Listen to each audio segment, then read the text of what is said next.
It's the George Plaster Show. 30 years of the best sports talk in Middle Tennessee. Featuring Tennessee Sports Hall of Famer Watson Brown. And it's a shame it's taken this long to get an introduction for this Tennessee Sports Hall of Famer, Kelly Holcomb, along with young gun Billy Derrick. And now, here's your host, George Plaster.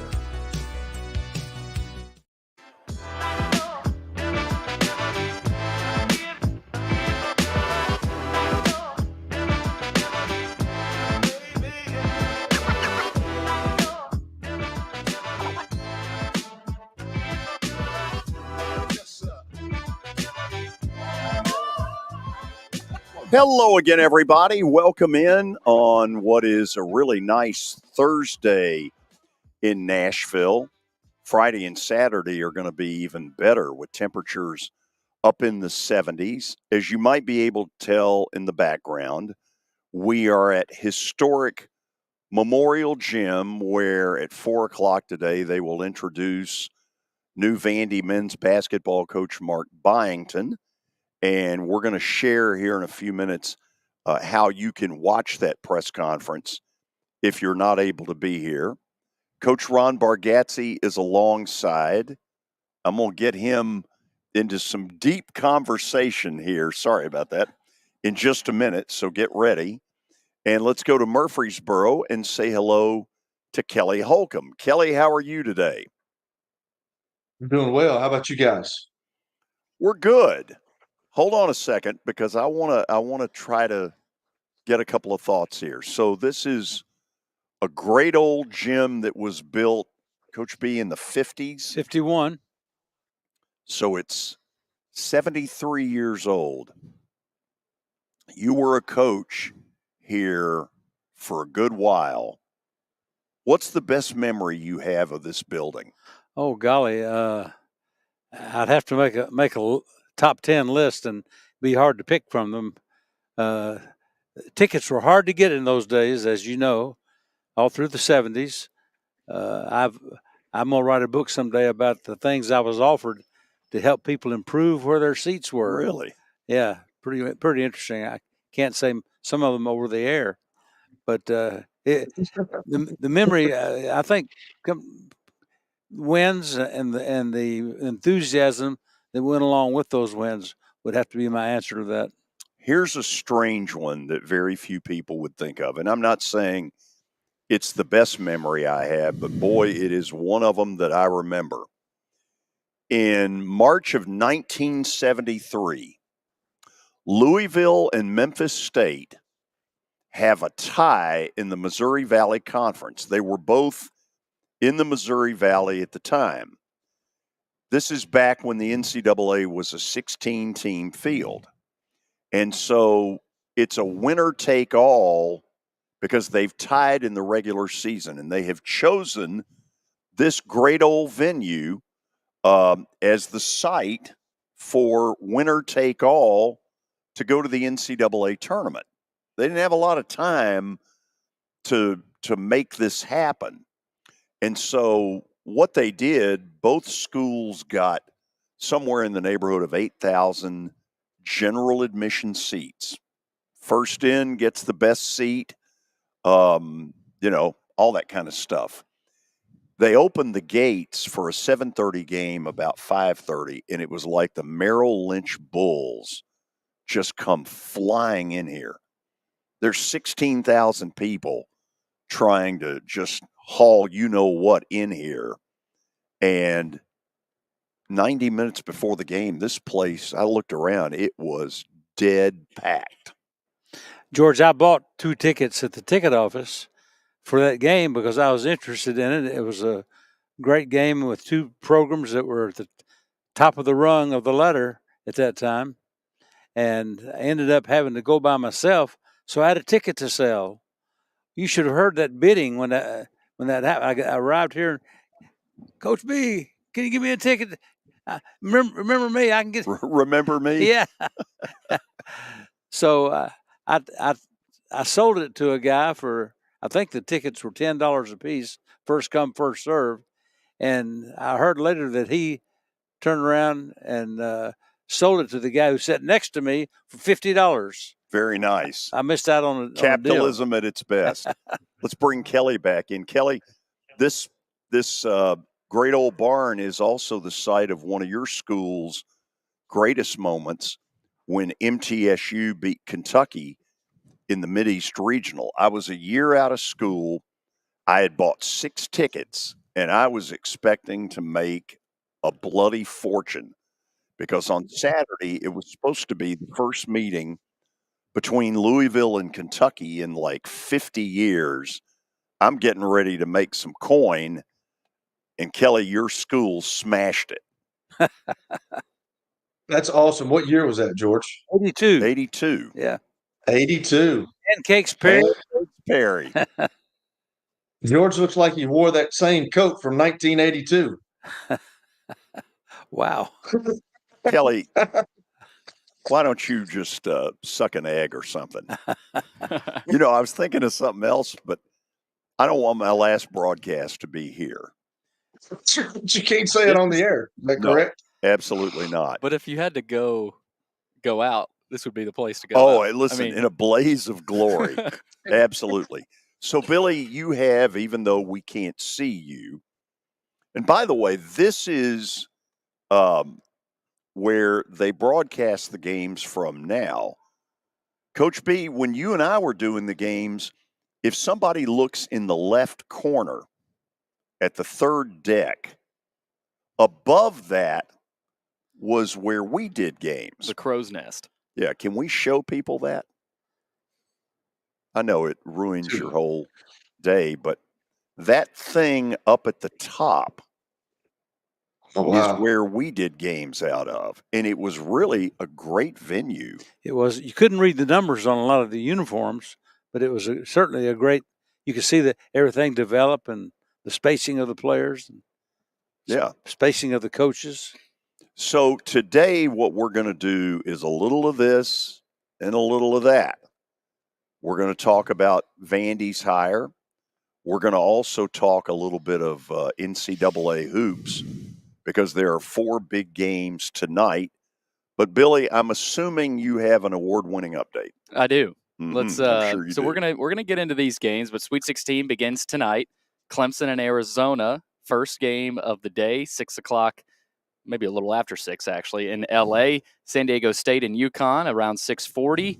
Alabama, North Carolina around 8:40, and then Illinois and Iowa State a little after 9 o'clock. So we'll get deep into those games as the Sweet 16 tips off tonight a little bit later. But, George, it's also opening day in Major League Baseball, but not for the Braves. The Braves and Phillies have been postponed. And wasn't there another game postponed? Or the Mets game with Milwaukee. Mets and the Brewers postponed. But we got a lot of other games, of course, a lot of American League action going on. There is an ESPN game tonight, and it is the Cubs and Rangers. ESPN tonight, 6:30 in Arlington. So if you watch that game in the background, you will hear the former voice of the Grand Ole Opry, my buddy Chuck Morgan. He's got a great voice. I think this is year number 40 for him as the Rangers PA announcer. Yeah. That's pretty good. Time. Speaking of baseball, we've got some new developments in the Shohei Ohtani gambling scandal. Commissioner Rob Manfred has spoken, and he said that he hopes the league's investigation into the scandal will be short, even though it might not be. Ohtani alleges that his interpreter stole millions of dollars from him and then used the money to pay gambling debts.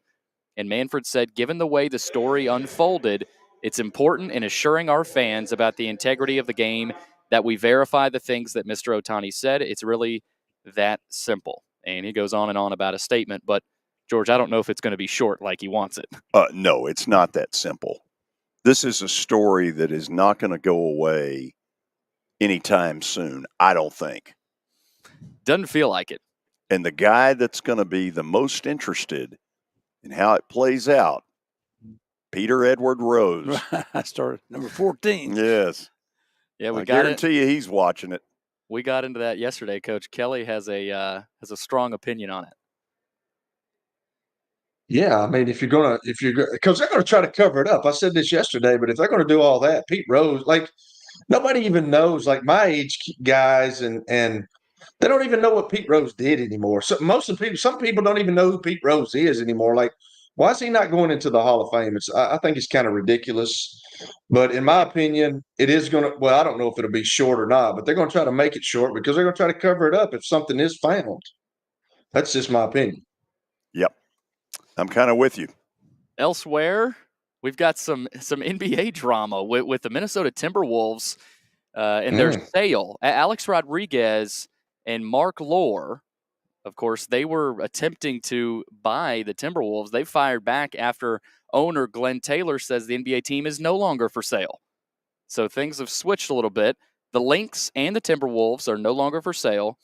When Lore and Rodriguez agreed to buy a majority stake in the franchises for a reported $1.5 billion a few years ago, they arranged to pay Taylor in installments. The acquisition was supposed to close yesterday, but didn't end up closing. And now, I would guess Glenn Taylor is still the owner of the Timberwolves. Kind of a weird story, and from Minnesota. But this doesn't happen super often with these sales. I mean, I could be totally wrong there, but that's not a situation that you like to see, especially if you're a Timberwolves fan. You think the Ant had anything to do with that negotiation? Anthony Edwards? Yeah. I'll say this. He's good enough. Whatever he wants, he can probably get. Oh, man. Man, Whew. what a high-wire act he's turned into. And Karl Anthony Towns, much better pro than I thought he would be in college. I thought he seemed to be fairly disinterested, but he is really up to his game. Well, and I think they have the 3 seed right now in the playoffs if it were to begin. So it's not like they're a bad team and this is some dumpster fire. So really strange. Coach B, he was a little upset because he didn't get as much money as he was getting in Kentucky when he went to the pros. Oh. But now he's making that money, so now he's interested again. What would he make in NIL money now? Plenty. No telling. I wouldn't even know, man. I don't know what they're paying the star basketball players. I mean, I know that football, there was a kid that went from Alabama to went to Ohio State. He's a safety, and he's making $2.4 million next year. They don't get paid that in the NFL. Crazy.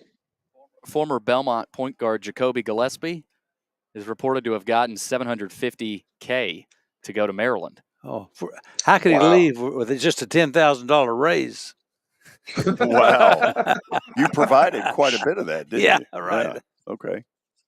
Well, good for him, I guess. Yeah, the portal, Coach, I'm sure we'll get into this throughout the show, but portal in basketball has gotten even crazier than football. I mean, it opens, before the tournament even starts. I'm not sure how you feel about that, but, I mean, it's complete madness, just like the tournament. It is. That's the real March Madness right there. Yeah.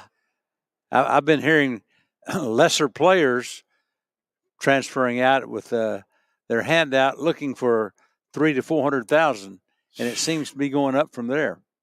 Sweet. Cade Tyson, former Bruin as well, has entered the portal. Malik Dia entered the portal. So tough right now for Coach Alexander across the road. And Lenny Acuff has had a few transfers at Lipscomb, so they're going to have to try to keep it going somehow over there at those two programs. But elsewhere, George, tonight the Preds are in Arizona to play the Coyotes. 9:00 puck drop, and they're playing in front of a 5,000 capacity arena. Yeah, and they've had some problems there. The last time they were there earlier this year, they got beat. Who knows where this is going? I mean, look, none of us saw any of this coming. No. Anybody who says they did is simply lying. Can they keep it going? Who knows? I hope so. Everyone rolled their eyes when they took away that little special trip they had planned, and that seemed to be the launching point for this 18-game streak. See, I think during the playoffs, they need, when they bring them out right before the opening puck drop, to Streets with No Names. U2 special. Is that it, Billy? That's it. Okay. After the break, the three of us will sort of get into, what now happens here. Vandy has hired Mark Byington. Press conference will be in about an hour and a half. What kind of stuff does he have to deal with at the very beginning? Because he has inherited a dumpster fire. Stay tuned. It was the most horrible experience that any mother could ever go through. I knew that I needed to get help. My friend, she immediately said, "You need to call Bart Durham."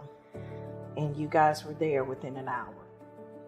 You guys are like family for us. Yeah, sure is nice to connect with the people that you're doing your best to help.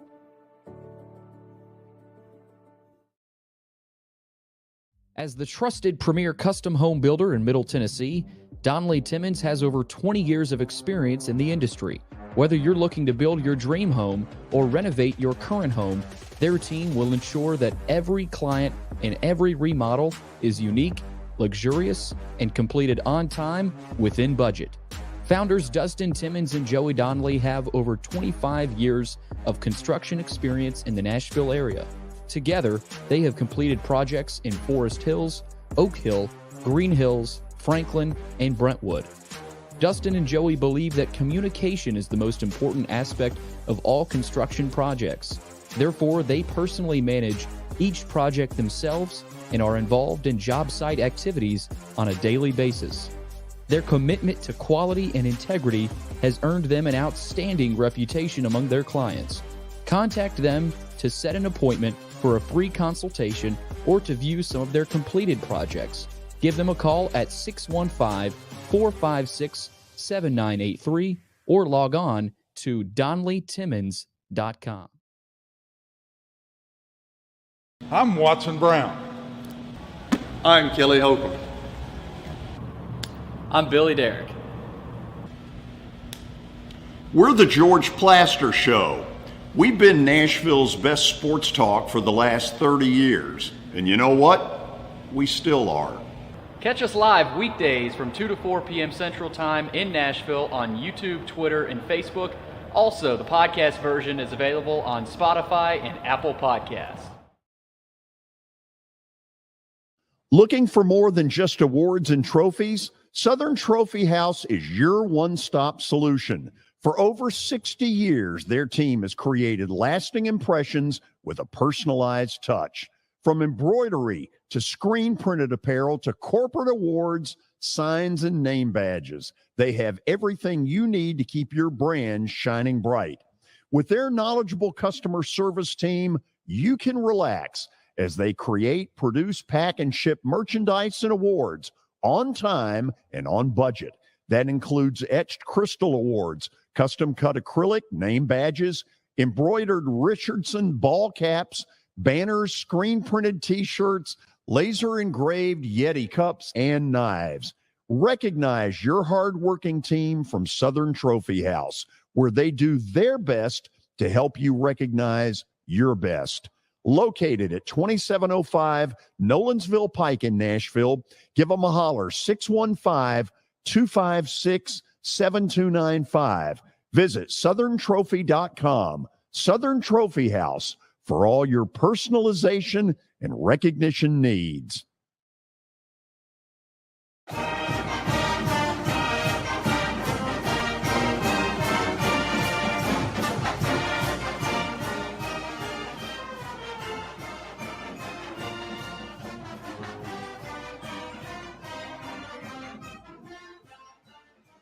We're back. Our show today is originating from Memorial Gym. You can see what is called the upper decks in the end zone are called the what was it? The things that Clyde Lee built. Well, now they call it empty, even for games. Wow. Okay. You're getting a little more like me. That's bad. Hanging around you too long, George. So, Kelly, apparently you have adopted Coach B as your second dad. So I'm going to let you ask the first question about what needs to go on here. I mean, that was really good right there, Coach B. I really enjoyed that. I don't know. I'm just sitting here thinking. It's obviously it's a cool day for Vandy basketball. I'm just wondering, like, Do you see the Vandy job now as a place where people want to be, or I mean, is it just a stepping stone for somebody else? I don't know. I mean, is it a coveted job like it used to be? Unlike years gone by, Kelly, the Vandy job and its future is dependent on how important can they get involved, how quickly can they get involved in the transfer portal, can they get guys in school who may be coming by that route, and can they get their collective in shape for the NIL, which is the biggest factor right now in all this movement of players.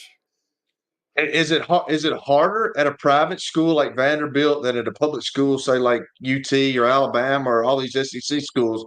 Is it harder getting people involved? Like I wouldn't think it would be, because you're in a very affluent place in Nashville, and there's a lot of Vanderbilt alum that stayed in Nashville. But like, is it harder for a private school, you think, to be able to raise that money?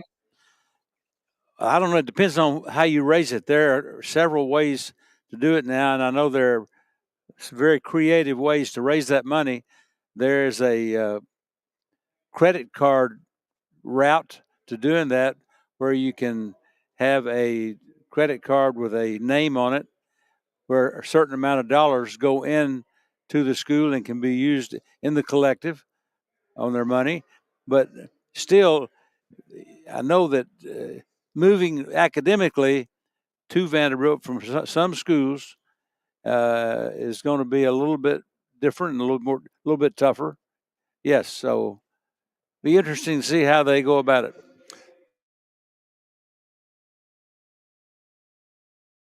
Well, George is out.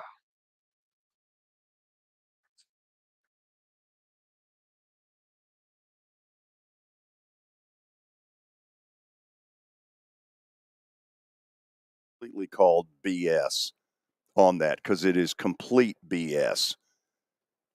He's got, I'm guessing, close to 100 when he was the coach here, close to 100 former players in this area. Now, I know that. He knows that. The two of us probably are connected to more former players than any two people that are out there. And this was simply a deal where Jerry completely ignored that group. By the end, they, for the most part, didn't want anything to do with him. And so it became the classic stalemate, started by his standoffishness. I mean, you know, I've heard all this other stuff, but that is the truth. Well, George, historically, guys have come to Vandy from all over the country, particularly the South and the Midwest. And you take a guy like Jan Brambretokoff, who came from the West Coast, Jeff Fosnes, who came from Denver, Colorado area, Wheat Ridge, Colorado. You've had some good players from far away, but players tend to come here, have business opportunities, and stay here. And that group has been more fragmented in the last 2 or 3 years than I've ever seen it. They're a pretty strong force. But, you know, if you're going to get involved with those people, particularly in the area of the NIL, they've got to make that. That's an emotional choice for them to make. If they're not connected emotionally to the program, they're not going to dig down and put the money into the collective. But I have a feeling that that's going to change pretty quickly. Yeah, I do too. Kelly, anything else on your end?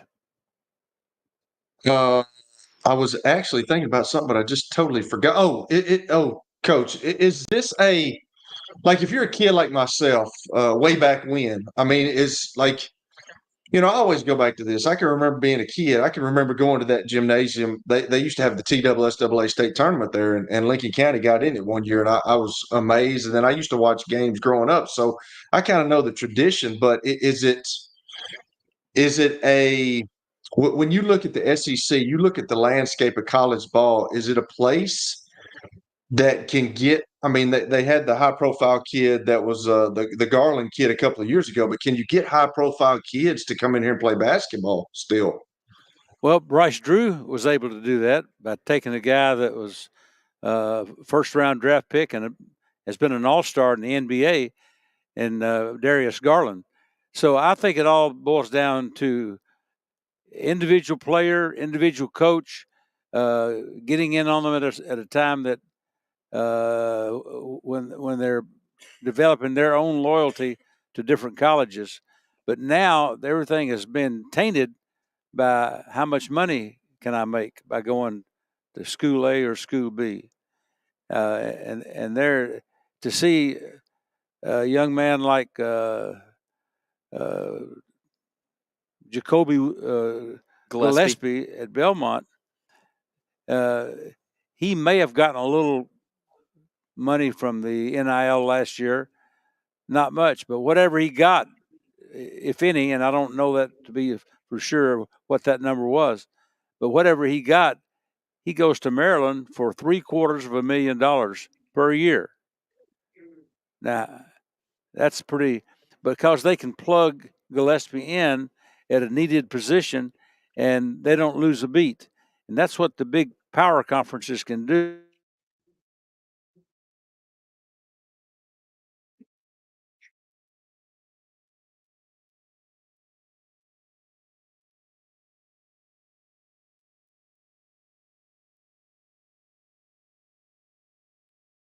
Do because they're being used as AAA farm systems for the big boys.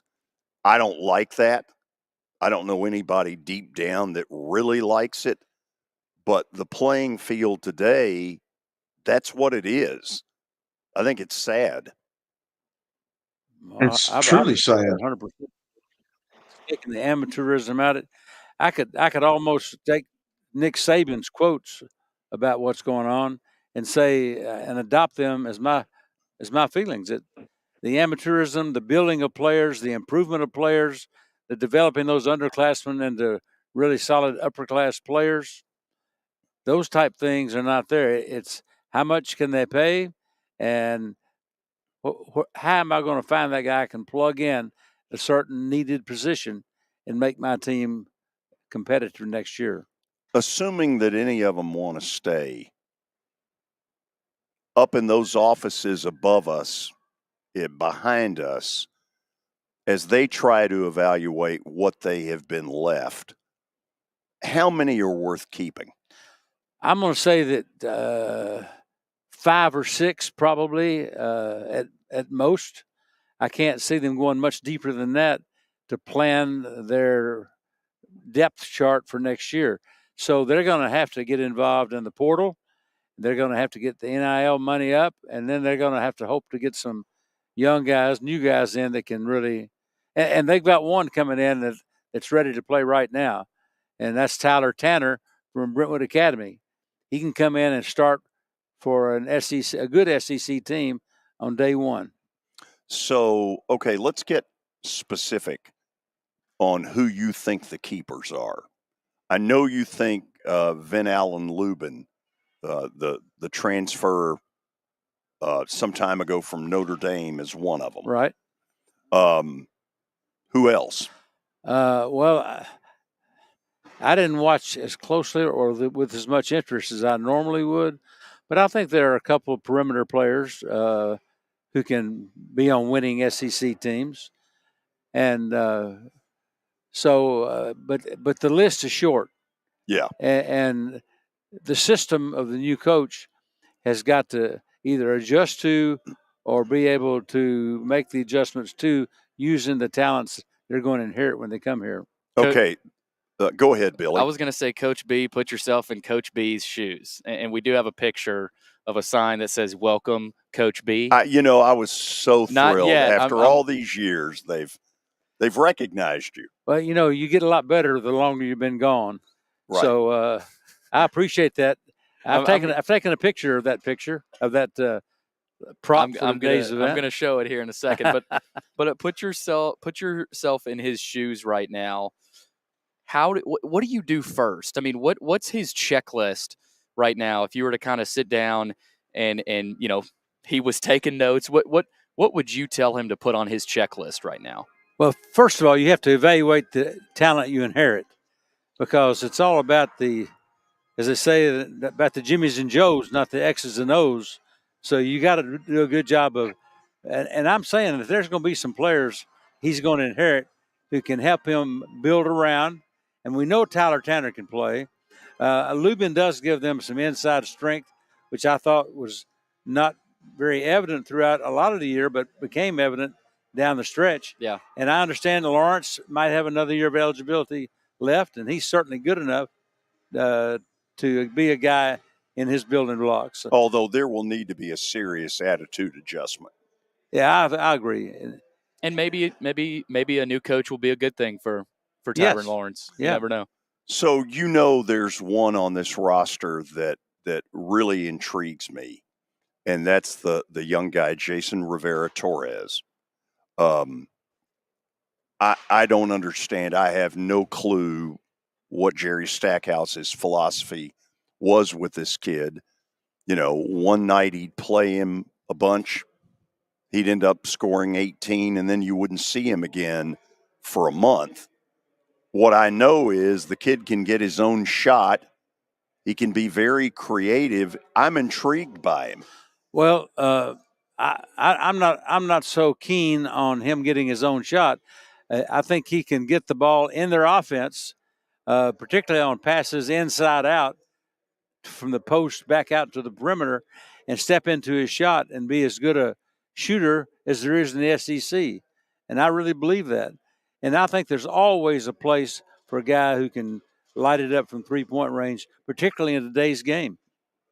Okay, the reason I keep saying can get his own shot, as I watch college basketball, there are so many possessions that get to shot clock inside of 10, and oftentimes the end result is not very pretty because a lot of people can't get their own shot.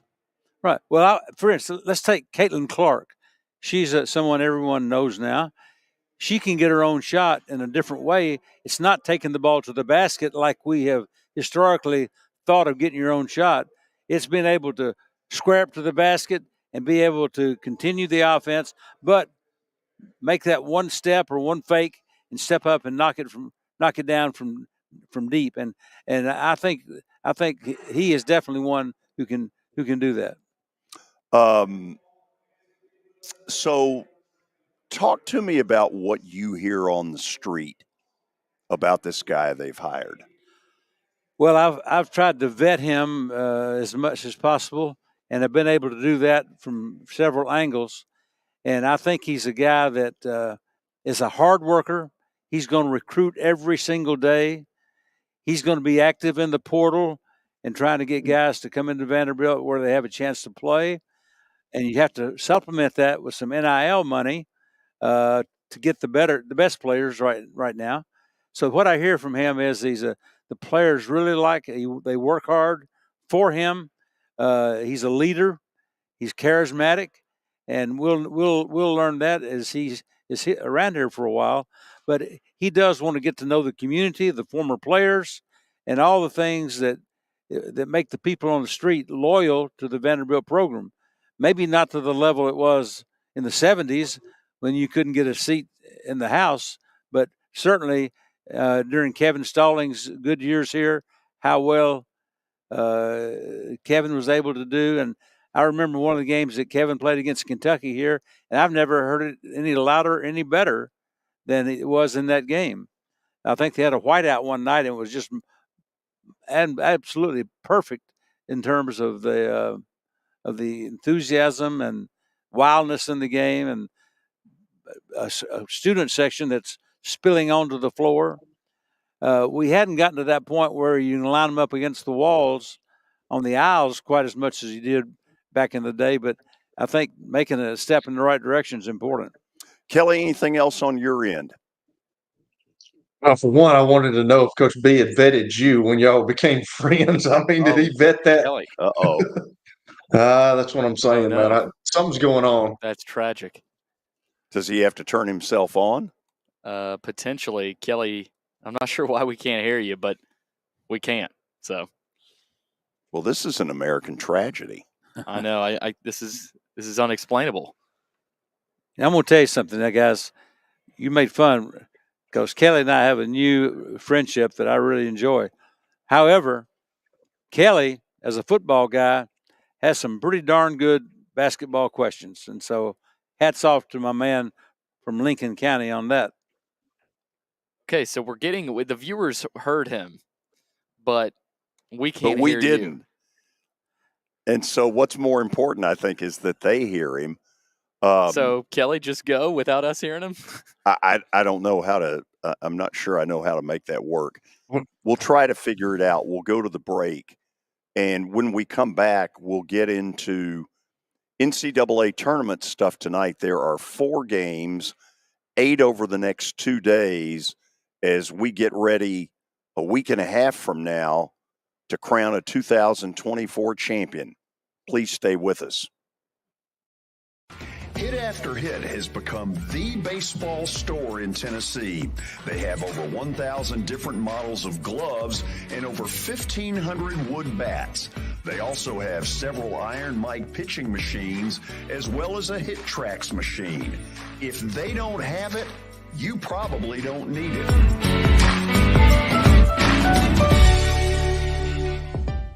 We're proud to call Hit After Hit the official shirt provider of the Plaster and Friends Celebrity Bowling Night.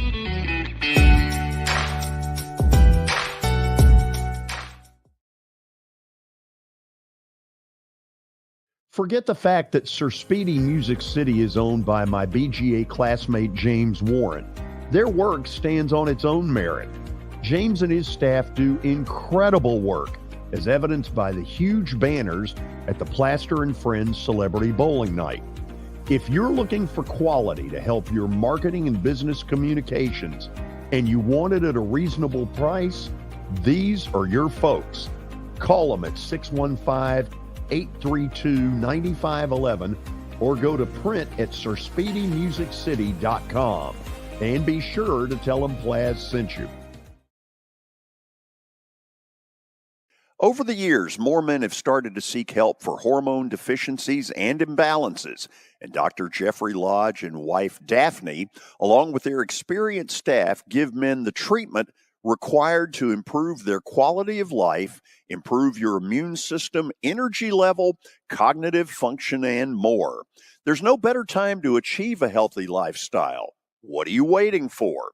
Give Cool Springs MD a call today for an appointment at 615-486-3458 or visit the website coolspringsmd.com. For over 35 years, Wilson Bank & Trust has been committed to providing customized banking solutions to help individuals, families, and businesses in Tennessee achieve their goals. As your full-service community bank, we are proud to offer loans with competitive rates, local decision-making, and fast, friendly service from our experienced lenders. No matter where you are on your financial journey, Wilson Bank & Trust is ready to help you take the next step. Visit your nearest Wilson Bank & Trust office or online at wilsonbank.com to get started today. Member FDIC, Equal Housing Lender. Convenience and value, 2 words that we expect when we do business. Our goal at JHA Company is to deliver just that, both to our school partners and to our customers. Whether you're purchasing photos, yearbooks, class jewelry, letter jackets, school spirit wear, or senior graduation products, we strive to make the experience easy, convenient, and cost-effective. Find out more at jhacompany.com or call 615-867-6345 for more information. JHA, one source, one company.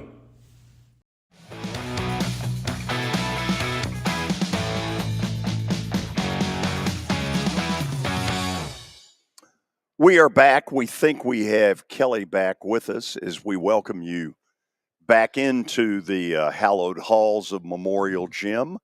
You see the upper decks of the end zone right behind us. And anyway, there's a lot of basketball tonight, 4 big games in the NCAA tournament. Let's try Kelly real quickly. Kelly, can we hear you? I don't know. Can you? Yes, we can. There we go. Excellent. Okay. Good. I went out. I was hearing y'all. There was some times that y'all went out. So if I ask a question that Coach has already answered, then just forgive me because I did go out on you a couple of times. But Coach, one thing I wanted to say was, You said you vetted Coach Byington. Did you vet George before y'all became friends? Well, I raised George. I didn't have to vet him. Well, so my parents question is, wanted no part of me. Tom Plaster said, "He's all yours," which is understandable. I totally understand that. So I don't know if this question was asked, but if you're the coach, if you're the new Vandy coach coming in here, what are your reservations about the job? Do you have any?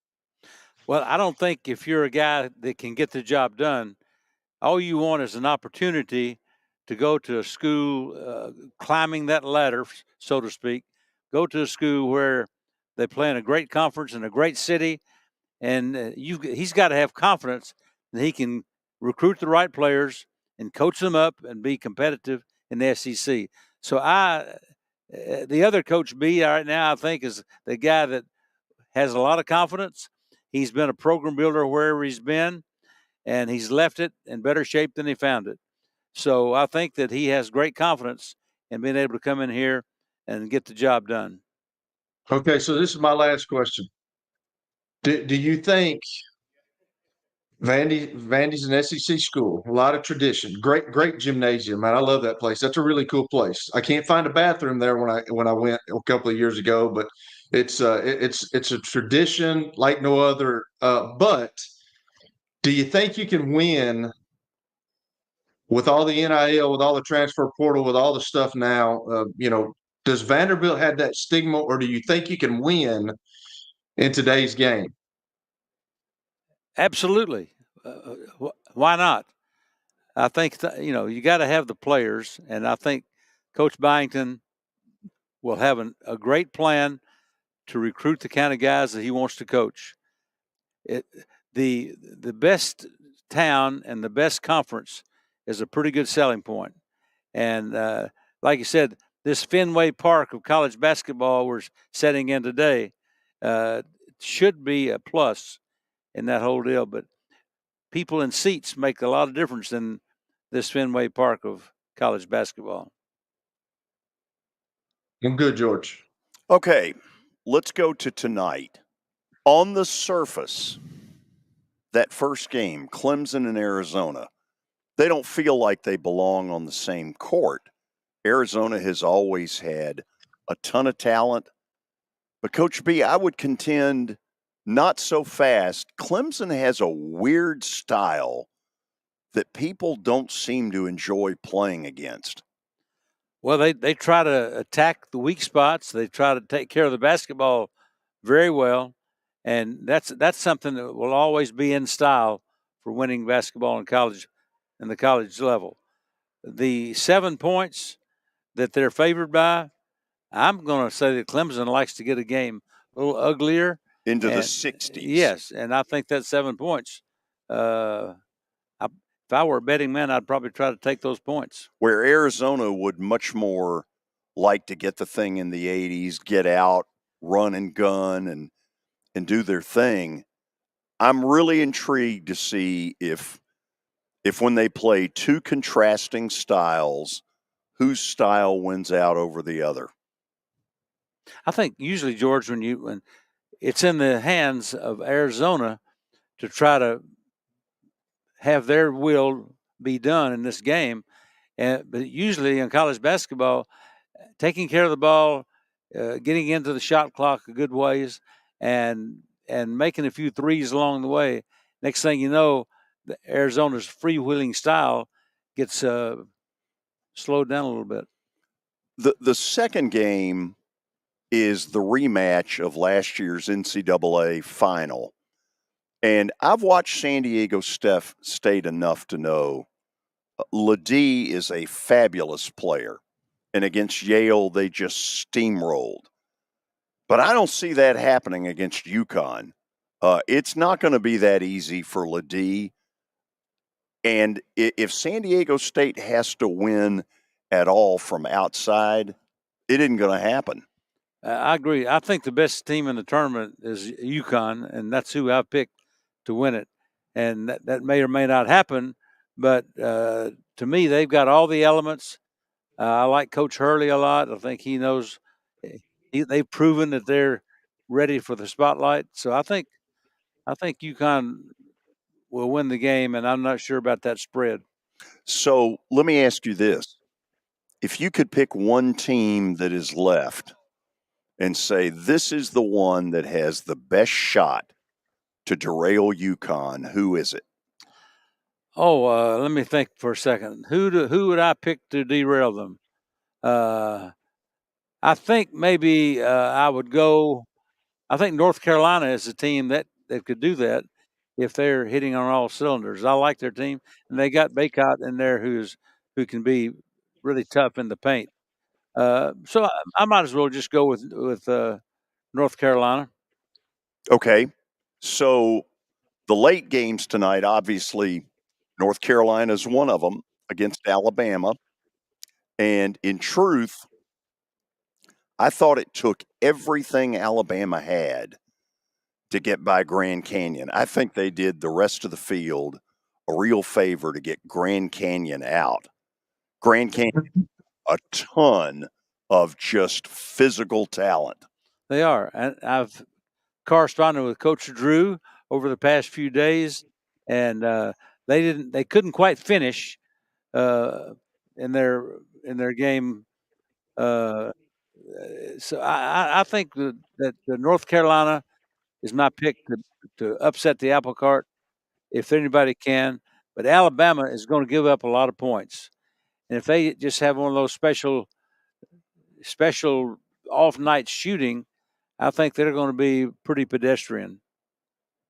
Okay, the last game to me is the best game.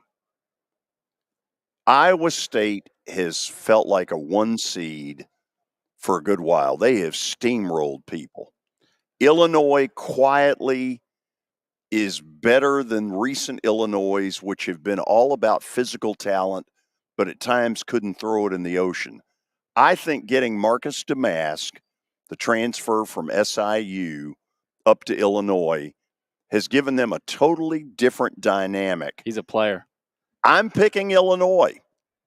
You know what that's worth? If I had to bet on the game with such a small number of points being the line of the game, I would also go with you. But I've been very impressed with Iowa State. They are a team that really knows how to take care of the basketball. They play really tough defense, and that would not surprise me if Iowa State won that game. But we'll find out tonight. We stay up that late. Oh, we're staying up that late. There's no question about it. Kelly, you've seen these 4 matchups. Anything you want to toss out there? No, I was just thinking, like, is there a more complete team though in the whole tournament than UConn? Like, they've got good guard play, they can shoot, they got good inside play. I mean, they can play kind of any style you want. Is there? I mean, I know where you're going with the North Carolina thing, but don't you think Purdue is another team that may be able to stack up against them? But if you're looking for a total complete team, like, does UConn have a weakness, Coach? I don't think so. I think that they've got an excellent coach. They've got very good depth, and they have good guard play to go with a very balanced team. So even though you talk about guard play wins you games in the NCAA tournament, I think that you got 2 big men in this event with at UConn, Baycott at North Carolina, and then you've got, of course, Edey from who's no one compares to him in terms of how big a presence he is inside, how long he is. But I think somehow or another, I think Purdue's going to get beat somewhere along the way. Does San Diego State give UConn, I mean, anything? I mean, I know we've talked about the kid, which is he's really good, but I mean, do they give them anything tonight, or is it going to be kind of like they had last year? Because I'm with George. I don't think the guys can. They got a really good player, but like if it comes down to shooting, I don't think they can do it. I like a real low double-digit game. 11 or 12 points, but I think UConn will find a way. Gotcha. Kelly, I'm convinced. I've watched San Diego State a bunch. And look, Ledee is as good as it gets. This guy backs really people down. in the paint, and at least in the Mountain West, nobody could stop him. I'm assuming that UConn is better equipped to keep him under control, and I just don't think the other four shoot anywhere close to well enough. Now, if they shoot, this could get a lot more interesting. I just never see San Diego shoot when it really matters. And Kelly, you've been you've been high on UConn, but I think San Diego State is a team that you can't sleep on tonight. UConn's been arrogant a little bit. They're getting cocky. Well, they're getting real cocky. I mean, a little too cocky. They're calling it Stores North up there in Boston. I wouldn't be surprised if San Diego State knocks them off tonight because they've got all the motivation. They're playing with nothing. I mean, nothing to lose. UConn's got everything to lose. I'm not saying it's going to happen, but don't be surprised if San Diego State comes with some fire tonight. Okay, but you've just gone the other way. It's a home court for UConn. Who's going to beat them on their home court? That's true, but yeah, the home court's tough, but I still think they've got the motivation right now. And say UConn has a tough shooting night and Ledee goes for 30, you never know. That's why they make you play them. Yeah. Okay, so are we about to go to the break and then stat of the day? Yes, we are. Coach B, you will be involved in stat of the day, and let me tell you why. Okay. Because we've sucked. There's just no other way around it. I butchered one yesterday. I mean, right in my wheelhouse. Name the Brave starting pitcher that had the most starts on opening day in the from 2010 to 2020, and I blanked. Was Julio Teheran. Coach B's blank too. He looks like he's about to take a nap. It's not Charlie Morton. No, you did look like you were taking a nap there. Okay, we'll go to the break. We'll have stat of the day. We will not be on the air tomorrow because of Good Friday. So we're going to talk about the Friday NCAA tournament matchups, and we will do that right after this. Venture Express has been helping people in this area for more than 40 years. They're headquartered in Murfreesboro with over 30 years of dedicated fleets involving production, manufacturing, and corrugated experiences. They're an asset-based company with over 700 tractors, 4,000 trailers, and 800 drivers. If you need their help, dial them up 615-793-9500 or log on to ventureexpress.com.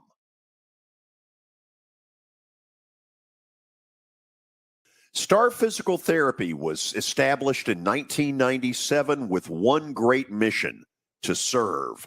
If you're hurting, don't wait to receive physical therapy. You don't need a referral to see their physical therapist, and early morning and evening appointments are available. Make the call to 615-673-1420 and get rid of that pain. Star Physical Therapy, the official health provider of Football Friday. Yo, you want to see something cool? No? Well, I'm going to do it anyway. Step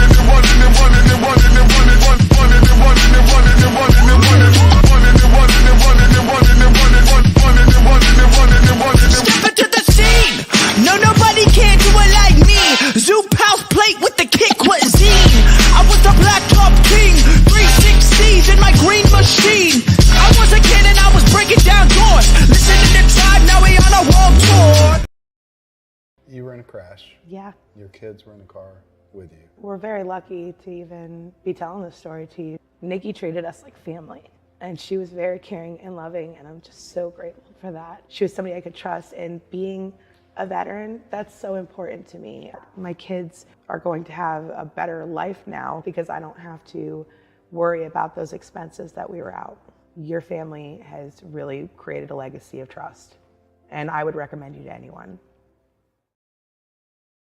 You know, starting to save for your future doesn't have to be difficult. Let Wilson Bank and Trust help tone up your financial goals this year. Our certificates of deposits or CDs can help your money work harder with our competitive rates, earning you more than ever before. WBT checking options allow you to earn rewards you can really use, like a high interest rate or cash back on check card purchases when you meet some e-banking qualifications. Visit your closest Wilson Bank and Trust office or online at wilsonbank.com to get started today. Member FDIC.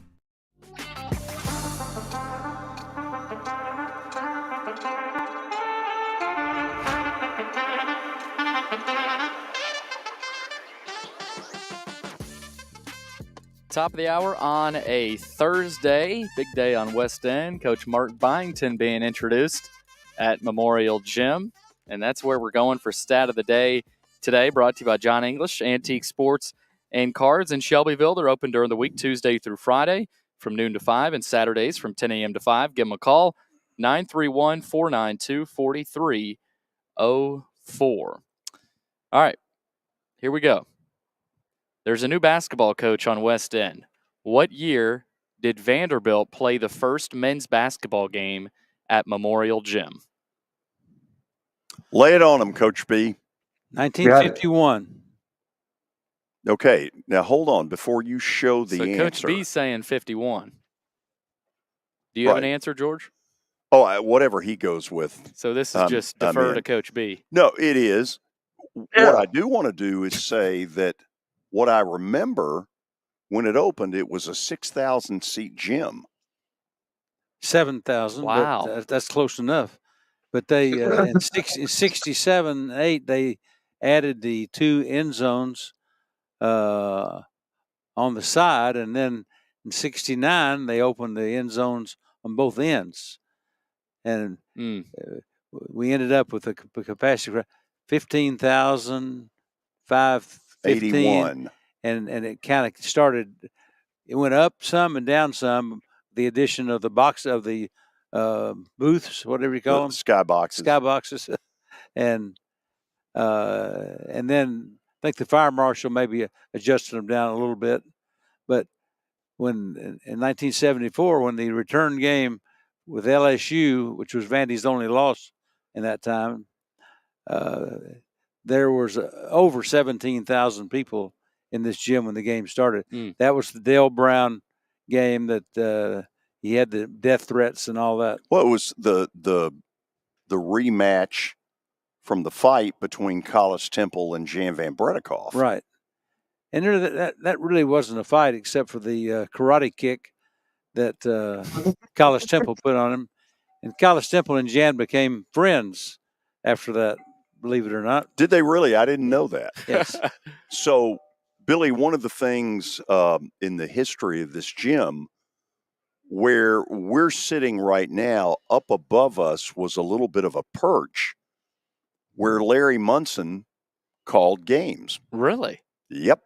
Wow. And then I guess after Munson left, Paul Eels moved up into the Crow's Nest up there where I did games. And the Crow's Nest is a good seat. Now, if you're walking in, you're sitting there saying, wow, what could you see? The answer is you could see plenty from up there. It was a great view. Yeah, you can't see the video board now, but I mean, you can see the whole court. So right. It's fine.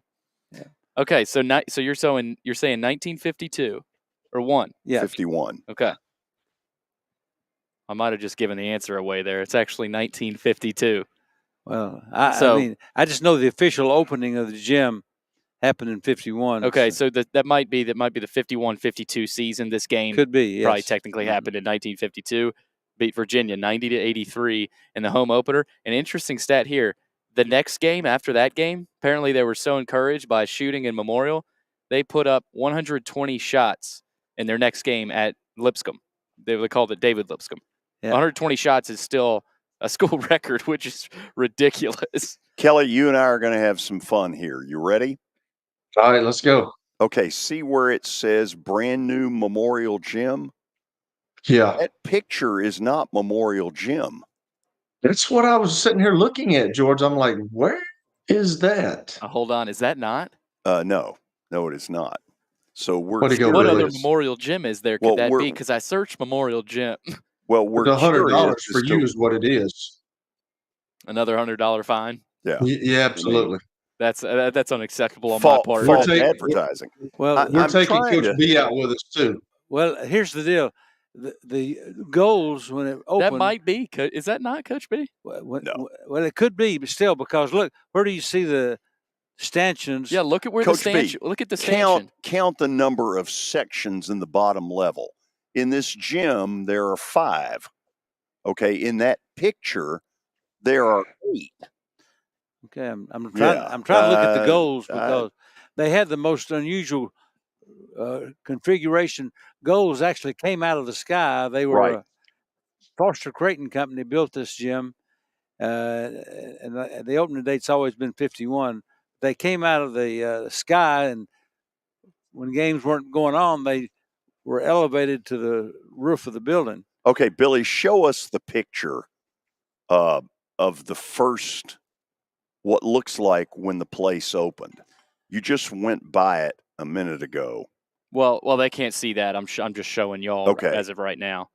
Yeah, George, you're right. There's only 5 sections on the 2 main floors. Yeah, aisles on both ends, and 3 that divide up the actual. You see how the goals came out of the ceiling there? They can't see that, can they? Not yet. I'm going to try to share it.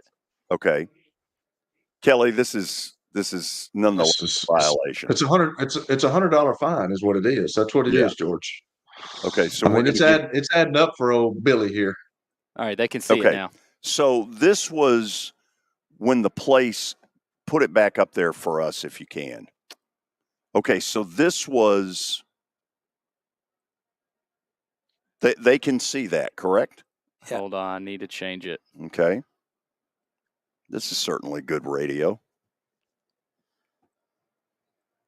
Coach B, need to go over there and help you, Billy? No, I think we're good now.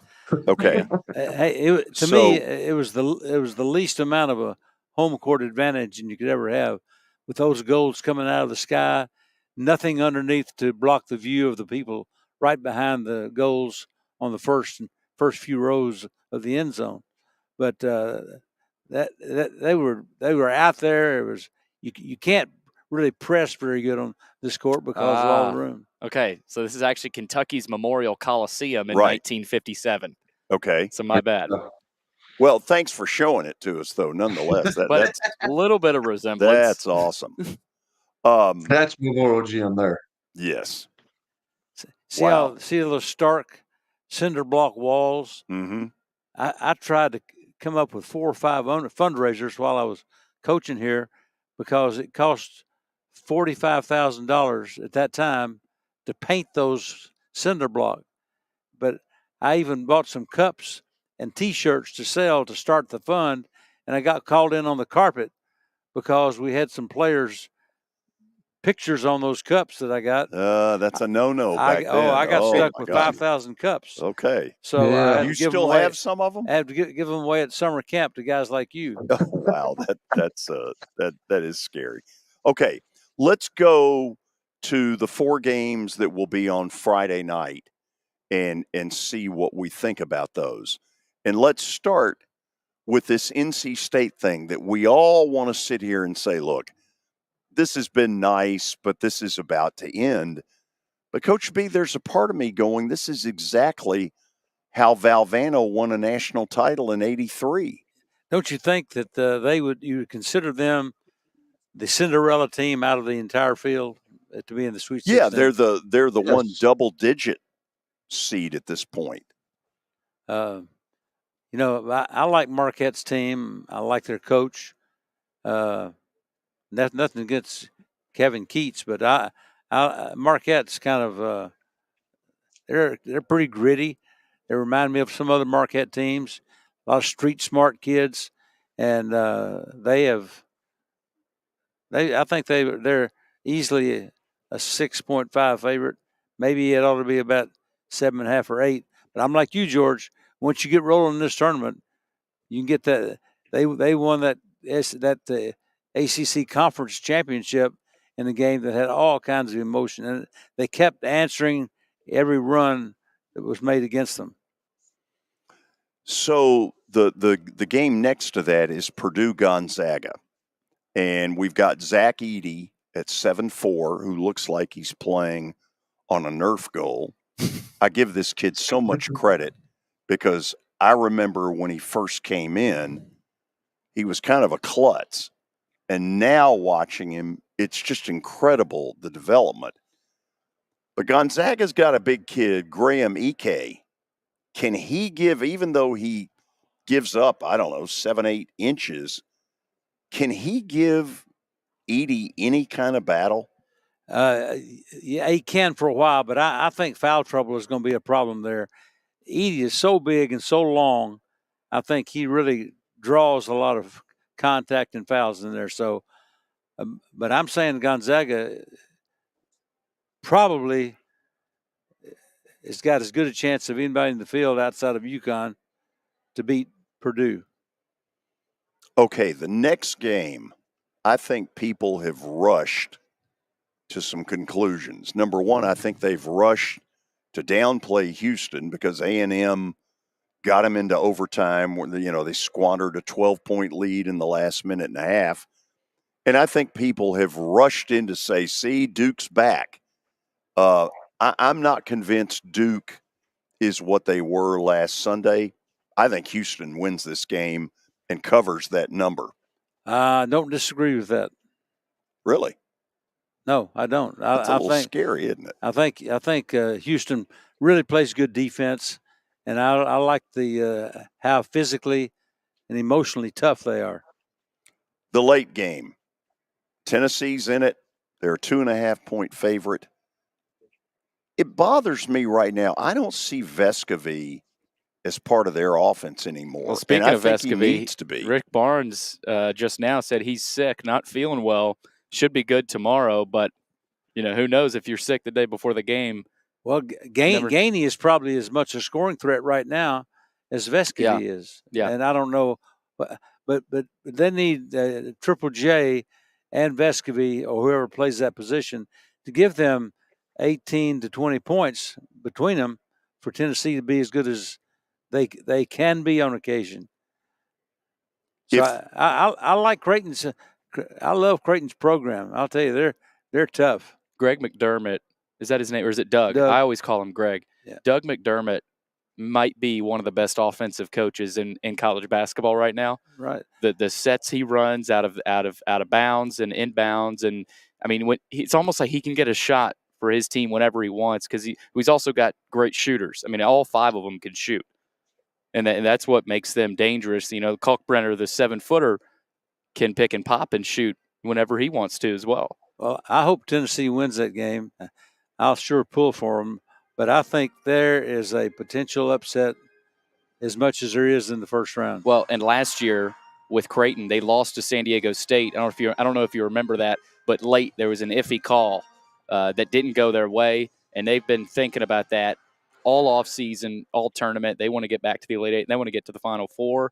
But similar thing with Tennessee. I mean, Tennessee, you could argue, has just as much motivation, but if they're down, if it's close late, if it's tight late, do they get tight? We'll see. I mean, it's a veteran group. I'm picking Adu to be the key player in this game.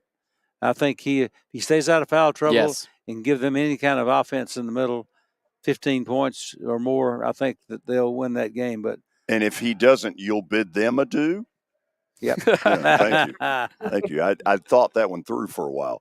Kelly, you're listening to all this. What do you got? I'm just sitting here thinking and looking at what kind of coach, how good has Mark Few been for Gonzaga? Because I think I saw a stat the other day that this is their 13th straight Sweet 16. Is that correct? I think you're right, Kelly. It's insane. Yeah, which is ridiculous. It's insane. Like, how good of a job? Now, I know he hadn't been able to get over the hump and win a national championship, but what kind of coach and how hard is it to do that for 13 years straight, Coach? I tell you what, Mark Few is as good as they come. And I had a coach tell me that, speaking of special situations, that McDermott was kind of a Rick Bird type guy, coming out of timeouts, inbounds under the basket, situational things. And I think most coaches will tell you that Rick was probably as good at that as anybody in the country. Well, and Mark Few, this season, you might say, Kelly and Coach, that this could be his best coaching job. At about mid-season, they were a bubble team, and everybody's kind of talking about, are they going to get into the tournament? Are they going to get in as a 10 or 11 seed? They got in as a 5, right? And so you look at this season, that could be the best coaching job Mark Few has done, even in a year where some people thought they might not even make the tournament. Well, they were a novelty team just a decade ago, and now look at them. Yeah. Matter of fact, George used to really despise those West Coast type teams. And the road trip to play the San Diego Toreros is just not that didn't difficult. Move the needle for you? No, it really didn't. No, all I've said, when they were ranked number 1 in the country, I came out very, very early and said, they're not winning it. They're just not tough enough. And they ran into they went farther than I thought they would. They went to the final, and Baylor beat them that night in the final by double digits. I tell you what, their alumni have been pretty good in the NBA. They really have been. Talking Gonzaga? Yeah. Yeah. So, Kelly, what else you seeing there? I just was thinking. I just had another question. This is kind of intriguing to me, but we're in the age of transfer portal and NIL, and Mike Krzyzewski is gone, and I think John Shire's done a really good job there. But I mean, with all this going on and the landscape of college athletics changing, will you see the Dukes and the North Carolinas and the mainstays of college basketball? Will it ever shift, or will they figure out a way to stay on top? That's an excellent question, because I tell you, in the past 2 years, you've seen a lot of movement in programs, the way the coaches go about coaching their teams. You've seen guys like Tom Izzo at Michigan State. He reminds me a whole lot of the Nick Saban comments that he made on his way out. And Izzo is making some of those same type talks right now. So I don't know. I just think that it's going to be harder for all the teams to stay in that elevated position, because you're seeing a lot of I guess I'm trying to use the right word. Well, you're seeing athletes all over the country. Everybody's got them. There's so many basketball players in this country. It has become the game of choice for a lot of great athletes, when used to be they may have gone the other into another sport. Yeah, but doesn't it seem like the lure now to go to like a Duke or a North Carolina or to a Tennessee or a Kentucky like that? Like it's not the big, because when you went to those places, you knew you were probably going to the NBA. But now in college athletics, like the lure of the Duke is not so much if I'm going to get $750,000 from a Maryland. So the lure is kind of more impressive to these young kids of the money instead of the institution. Correct? But the iconic coaches are retiring now, and I think that Coach K is a big asset in a lot of different ways. Coach Shire is not there yet, so I think the lure you're talking about to those iconic coaches has been watered down some. Do think the early returns on Shire are not bad. Yeah, I mean, I'm sure he's an excellent coach. He just doesn't seem like, well, I want to go play for Coach K type guy. Right. Yeah, and it feels like he has a little bit of a different style than Coach K. I'm not saying Coach K wasn't a player's coach, but John Shire does feel like he just does things a little bit differently. And it's weird not having Coach K there anymore. He's not the edgy type guy that Krzyzewski was. Yeah. Okay, Kelly, you're done on your end? Yeah, I just want to know that edgy day that Coach K got after you, George. Can you tell it? What? I can tell it up to a point. Do you really want the story? I do want the story. I want everybody to hear it because you've told me the story before. And I think Billy needs to hear it. Okay, I'm going to try to clean it up a little. So it was when I was Vanderbilt's announcer, and in, I want to say, 96, we played Duke at Cameron Indoor in the preseason NIT. I had been to Cameron Indoor in 83, I think it was. First college game I ever did on radio was at Cameron Indoor. And in fact, it's been so long ago, it was Krzyzewski's third year, and they wanted him out. They were getting ready to punt him. Mm-hmm. Anyway, in 96, we had been given permission at Cameron Indoor. You do the games up in the crow's nest. Yeah. And up there, first of all, no air conditioning in that building, very uncomfortable.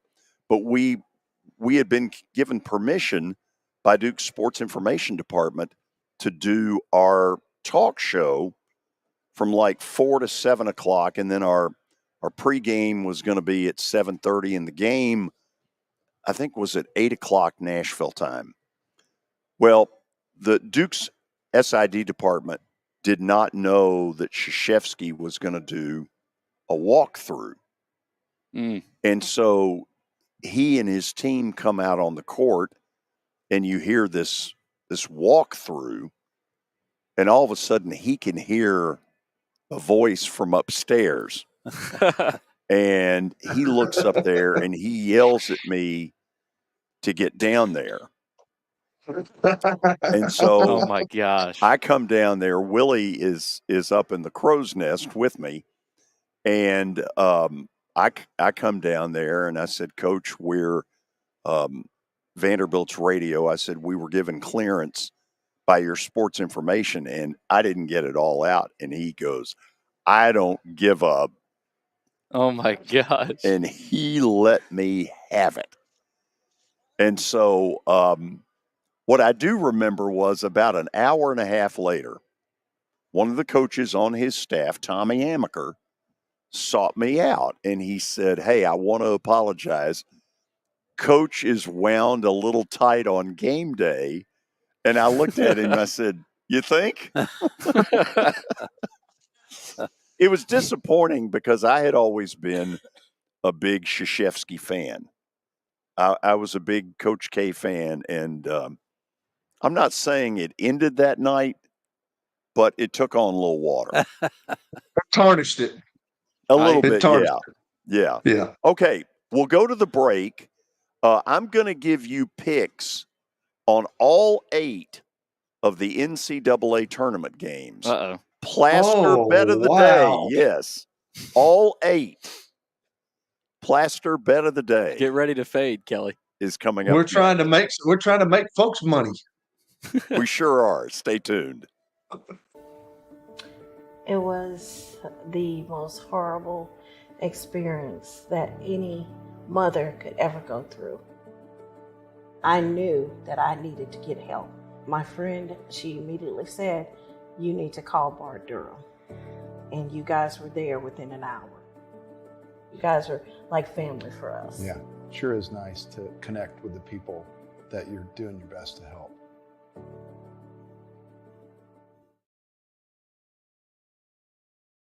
As the trusted premier custom home builder in Middle Tennessee, Donnelly Timmons has over 20 years of experience in the industry.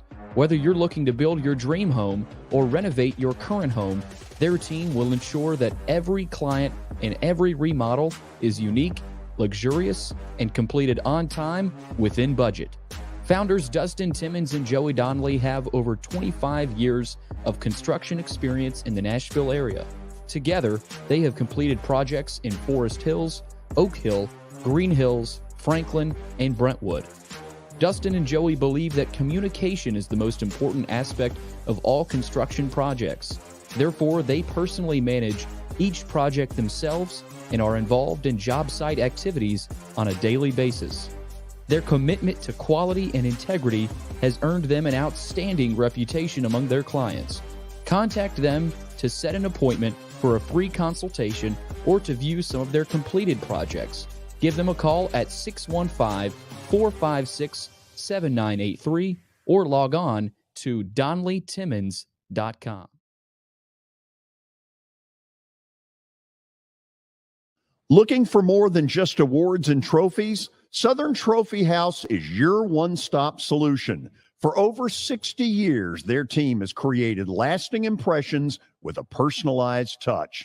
From embroidery to screen-printed apparel to corporate awards, signs, and name badges, they have everything you need to keep your brand shining bright.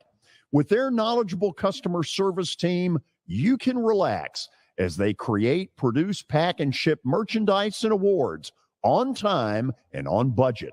That includes etched crystal awards, custom-cut acrylic, name badges, embroidered Richardson ball caps, banners, screen-printed T-shirts, laser-engraved Yeti cups, and knives. Recognize your hard-working team from Southern Trophy House, where they do their best to help you recognize your best. Located at 2705 Nolensville Pike in Nashville, give them a holler, 615-256-7295.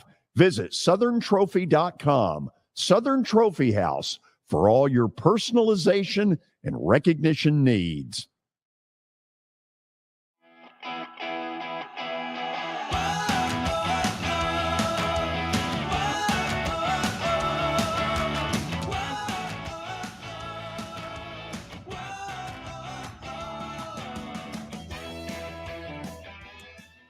Final segment on a Thursday, broadcasting live from historic Memorial Gymnasium. It's time for Plaster's Bet of the Day, brought to you by Bart Durham Injury Law. Give them a call, 615-242-9000, or log on to bartdurham.com. All right, let's take a look at last night's results. 1-1.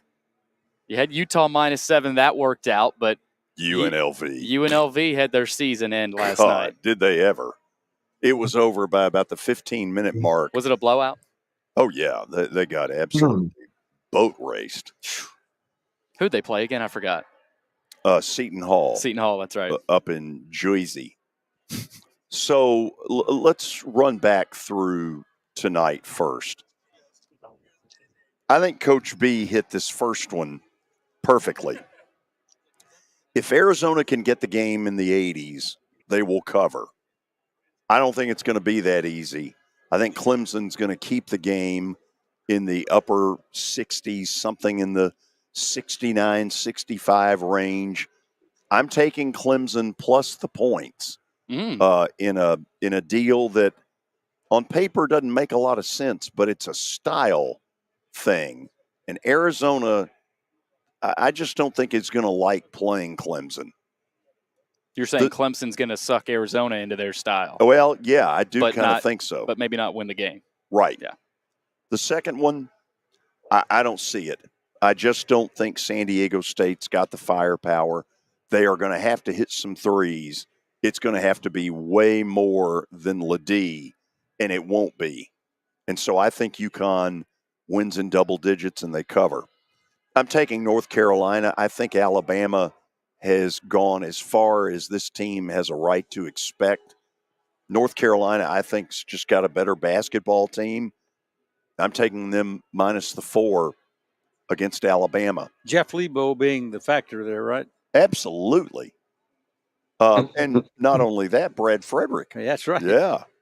So the fourth one, nobody's going to agree with me. I'm going Illinois. I think Illinois is a dangerous basketball team that nobody deep down is dying to play. And I think they've got an element to their game that has been lacking in recent years. They've got some outside shooting. And ultimately, this is going to be a dogfight. How am I doing so far, Coach B? Excellent. You like them? Yeah, and not only that, but you're expressing very solid reasons for how you're picking the games. Do you think Kelly believes that? No, Kelly's not going to be. Kelly would never say anything like that. Kelly said fool's gold. Kelly will not be swayed. Absolutely. Let's go to Friday. This one is tough because there are a lot of people sitting there saying North Carolina State's gone as far as they can go. Not so fast. NC State covers and loses.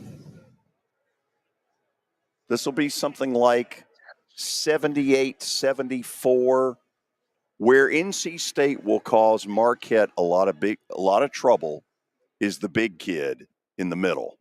They have got an absolute Charles Barkley in the middle. That kid, nobody stops him. He's a handful, isn't he? He is a handful. I'll believe that Gonzaga covers when I see it. Purdue in a double-digit victory over Gonzaga. Houston, same deal. Duke, it's over.